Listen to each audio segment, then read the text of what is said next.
ಸಂವೇದನಾ. Save nature and culture for future.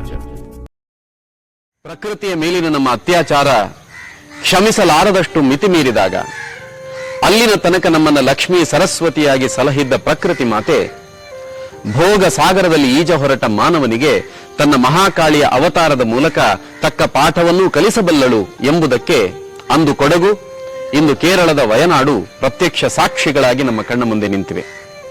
ವಯನಾಡಿನಲ್ಲಿ ನಡೆದ ಆ ಭೀಕರ ದುರಂತ, ಆ ಸಾವು ನೋವುಗಳ ನಡುವೆಯೂ ನಾವೆಲ್ಲ ಗಮನಿಸಲೇಬೇಕಾದ, ನಂಬಲ ಸಾಧ್ಯವಾದ ಕೆಲವು ವಿಶೇಷಗಳು, ವಿಸ್ಮಯಗಳು ಅಲ್ಲಿ ನಡೆದವು. ವಯನಾಡಿನ ಚೂರಲ್ ಮಲೆಯಲ್ಲಿ ವಾಸವಾಗಿದ್ದಂತಹ ಚಾಮರಾಜನಗರ ಮೂಲದ ವಿನೋದ್ ಮತ್ತು ಜಯಶ್ರೀ ಅವರ ಮನೆಯ ಹಸು ರಾತ್ರಿ ಇದ್ದಕ್ಕಿದ್ದಂತೆ ಜೋರಾಗಿ ಚೀರತೊಡಗುತ್ತದೆ.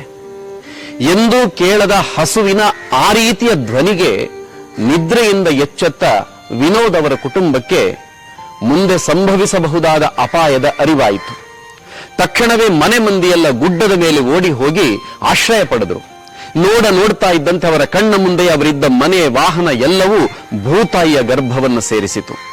ಇವರನ್ನ ಕಾಪಾಡಿದ ಹಸುವಿನ ಪ್ರಾಣವನ್ನ ಅವರಿಗೆ ರಕ್ಷಿಸಲು ಸಾಧ್ಯವಾಯಿತೆ ಎಂಬ ಮಾಹಿತಿ ತಿಳಿದು ಬಂದಿಲ್ಲ. ಭೂಕುಸಿತದ ಹಿಂದಿನ ದಿನ ಚುರುಳ್ಯದ KM ವಿನೋದ್ ಅವರ ಮನೆಯಲ್ಲಿ ಸಾಕಿದ ಅರುಮಾ ಹೆಸರಿನ ಗಿಣಿ ವಿಚಿತ್ರ ಸದ್ದಿನ ಮೂಲಕ ಮನೆಯವರನ್ನ ಎಚ್ಚರಿಸುತ್ತದೆ. ಏನೋ ಅಪಾಯ ಸಂಭವಿಸುತ್ತದೆ ಅನ್ನುವುದನ್ನು ಅರಿತಂತಹ ವಿನೋದ್ ತನ್ನ ಕುಟುಂಬ ಹಾಗೂ ಆ ಗಿಳಿಯ ಜೊತೆಗೆ ತನ್ನ ಸಹೋದರಿಯ ಮನೆಗೆ ತೆರಳುತ್ತಾರೆ. ಮರುದಿನ ರಾತ್ರಿ ಮತ್ತೆ ಎಲ್ಲರೂ ಮಲಗಿರುವಾಗ ಗಿಳಿ ತನ್ನ ರೆಕ್ಕೆಗಳನ್ನು ಪಂಜರಕ್ಕೆ ಬಡಿಯುತ್ತಾ ವಿಚಿತ್ರವಾಗಿ ಅರಚಾಡುತ್ತದೆ. ನಿದ್ದೆಯಿಂದೆದ್ದು ಬಂದವರಿಗೆ ಪ್ರವಾಹದ ಉಪಾದಿಯಲ್ಲಿ ಕೆಸರು ತುಂಬಿದ ನೀರು ಉಕ್ಕಿ ಬರ್ತಾ ಇರುವುದನ್ನು ಕಂಡು ದಿಗ್ಭ್ರಾಂತರಾಗ್ತಾರೆ. ತಕ್ಷಣ ಸಾಧ್ಯವಾದಷ್ಟು ತನ್ನ ಸುತ್ತಮುತ್ತಲಿನ ಮನೆಯವರನ್ನ ಎಬ್ಬಿಸಿಕೊಂಡು ಸುರಕ್ಷಿತ ಸ್ಥಳಕ್ಕೆ ಓಡಿದ್ರು. ಅವರೆಲ್ಲರ ಮನೆಯು ಇವತ್ತು ಭೂಮಿಯ ಒಡಲನ್ನು ಸೇರಿದೆ. ಆದರೆ ಒಂದು ಪುಟ್ಟ ಗಿಳಿ ಉಳಿಸಿದ್ದು 10 ಜನರ ಪ್ರಾಣವನ್ನು. ನಮೇಪ್ಪಾಡಿಯ ಮುಂಡಕ್ಕೈನಲ್ಲಿ ದಿಢೀರ್ ಪ್ರವಾಹಕ್ಕೆ ಸಿಲುಕಿದ ಸಂದರ್ಭ. ಗಾಢ ನಿದ್ದೆಯಲ್ಲಿದ್ದ 70ರ ಅಜ್ಜಿ ಸುಜಾತ ಅನಿನಾಂಚಿರ ಗಾಬರಿಯಿಂದ ಕಣ್ಣು ಬಿಡ್ತಾರೆ. ಕಾರ್ಗತ್ತಲಿನಲ್ಲಿ ತಾನು ಸಮುದ್ರದ ಮಧ್ಯದಲ್ಲಿರುವಂತೆ ಭಾಸವಾಯಿತವರಿಗೆ. ಜೀವನದ ಬಹುಪಾಲು ಬದುಕಿದ್ದ ಗಿರಿಧಾಮದಂತಿದ್ದ ತನ್ನ ಊರು ಮರಣ ಸದೃಶವಾಗಿ ಬದಲಾಗಿದ್ದನ್ನು ಕಾಣುತ್ತಾರೆ. ಕುಸಿದು ಬೀಳ್ತಾ ಇದ್ದಂತಹ ಗೋಡೆಗಳ ಎಡೆಯಲ್ಲಿ ಎಳೆಗೂಸು ತನ್ನ ಮೊಮ್ಮಗು ಮೃದುಳಾಳನ್ನ ಹೊರತಂದು ಎದೆಗಪ್ಪಿಕೊಂಡು ಆ ಪ್ರವಾಹದಲ್ಲಿ ಆಕೆ ಈಜುತ್ತಾಳೆ. ಕೊನೆಗೂ ಸ್ವಲ್ಪ ಎತ್ತರದ ನೆಲವಿರುವ ಜಾಗಕ್ಕೆ ತಲುಪುವಾಗ ತನ್ನ ಮಗಳು, ಅಳಿಯ, ಮತ್ತೊಬ್ಬಳು ಮೊಮ್ಮಗಳನ್ನ ಅಲ್ಲಿ ಕಂಡು ಆಕೆಗೆ ಆನಂದವಾಗ್ತದೆ. ಆದರೆ ಈಗಿರುವ ಸ್ಥಳ ಹೆಚ್ಚು ಸಮಯದ ತನಕ ಸುರಕ್ಷಿತವಾದುದಲ್ಲ ಅನ್ನುವುದನ್ನು ಅರಿತಂತ ಅವರು ಆ ಕಾರ್ಗತ್ತಲಿನಲ್ಲಿ ಕಾಫಿ ತೋಟವೊಂದರ ಕಡೆಗೆ ಓಡ್ತಾರೆ. ಅಲ್ಲಿ ಮತ್ತೊಂದು ಆಘಾತ ಕಾದಿತ್ತು. ಬೃಹತ್ ದಂತಗಳುಳ್ಳ ಬೃಹದಾಕಾರದ ಆನೆಯೊಂದು ಎತ್ತರದ ಪರ್ವತದಂತೆ ಅವರ ಎದುರಿಗೆ ನಿಂತಿತ್ತು.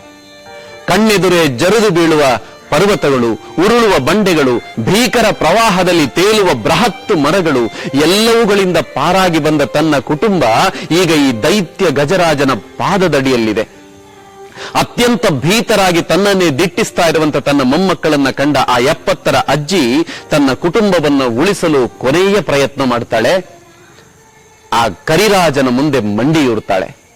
ಕಣ್ಣೀರು ಸುರಿಸ್ತಾ, ಅಯ್ಯ ಗಜರಾಜನೇ, ದೊಡ್ಡ ದುರಂತದಿಂದ ಹೇಗೋ ಈಜಿ ಪಾರಾಗಿ ಬಂದಿದ್ದೇವೆ, ನಮಗೇನು ಮಾಡಬೇಡ, ನನ್ನ ಸಂಸಾರವನ್ನು ಉಳಿಸು ಅಂತ ಕಣ್ಣೀರ್ಗರೆಯುವಾಗ ಹೊಳೆದ ಮಿಂಚಿನ ಬೆಳಕಿನಲ್ಲಿ ಆ ದೈತ್ಯ ಕೊಂಬನ್ ಆನೆ ಕೂಡ ಕಣ್ಣೀರು ಹಾಕಿದ್ದು ಕಂಡಿತು. ತನ್ನ ಬಳಗದ ಮತ್ತೆರಡು ಆನೆಗಳ ಜೊತೆ ಆ ಭೋರ್ಗರೆವ ಮಳೆ ಗಾಳಿಯಿಂದ ಬೆಳಕು ಹರಿಯುವ ತನಕ ಅಜ್ಜಿಯ ಕುಟುಂಬಕ್ಕೆ ಆಶ್ರಯ ನೀಡಿ ಕಾಡಿನಲ್ಲಿ ಮರೆಯಾದವು ಆ ದೈತ್ಯ ಆನೆಗಳು. ಬಂದಿದ್ದು ಆನೆಯಲ್ಲ, ಭಗವಂತ ಅಂತ ಹೇಳ್ತಾಳೆ ಅಜ್ಜಿ. ಪ್ರಕೃತಿ ಮಾತೆ ಒಂದು ಕಡೆ ತನ್ನ ರೌದ್ರಾವತಾರವನ್ನು ತೋರಿಸ್ತಾ, ಮತ್ತೊಂದು ಕಡೆ ಯಾರು ಪ್ರಕೃತಿಯನ್ನು ರಕ್ಷಿಸ್ತಾರೋ ಅವರನ್ನ ಪ್ರಕೃತಿಯೇ ರಕ್ಷಿಸ್ತದೆ ಎನ್ನುತ್ತಾ ಗಿಳಿ, ಹಸು, ಆನೆಗಳ ಮೂಲಕ ಸಂದೇಶವನ್ನು ನೀಡುತ್ತಾಳೆ. ಪರೋಪಕಾರಾಯ ಫಲಂತಿ ವೃಕ್ಷಾಃ, ಪರೋಪಕಾರಾಯ ವಹಂತಿ ನದ್ಯಃ, ಪರೋಪಕಾರಾಯ ದುಹಂತಿ ಗಾವಃ, ಪರೋಪಕಾರಾರ್ಥಂ ಇದಂ ಶರೀರಂ. ನಮ್ಮಿಂದ ಏನೂ ಬಯಸದ ನದಿ, ಗಿಡ, ಮರ, ಪ್ರಾಣಿ, ಪಕ್ಷಿಗಳು ಆಪತ್ತಿನ ಸಂದರ್ಭಗಳಲ್ಲೂ ನಮ್ಮನ್ನು ರಕ್ಷಿಸ್ತವೆ. ಪ್ರಕೃತಿ ಇರುವುದೇ ತನ್ನ ಭೋಗಕ್ಕೆ ಎಂದುಕೊಂಡಿರುವಂತ ನಮಗೆ ಅವುಗಳ ಬಗ್ಗೆ ಎಷ್ಟು ಕಾಳಜಿ ಇದೆ? ಯೋಚಿಸೋಣ. ಯೋಚಿಸಲೇಬೇಕು. ಯೋಚಿಸದೆ ಹೋದರೆ ನಿನ್ನೆ ವಯನಾಡು, ನಾಳೆ ನಮ್ಮ ನಾಡು. ಸಂವೇದನಾ. Save nature and culture for future.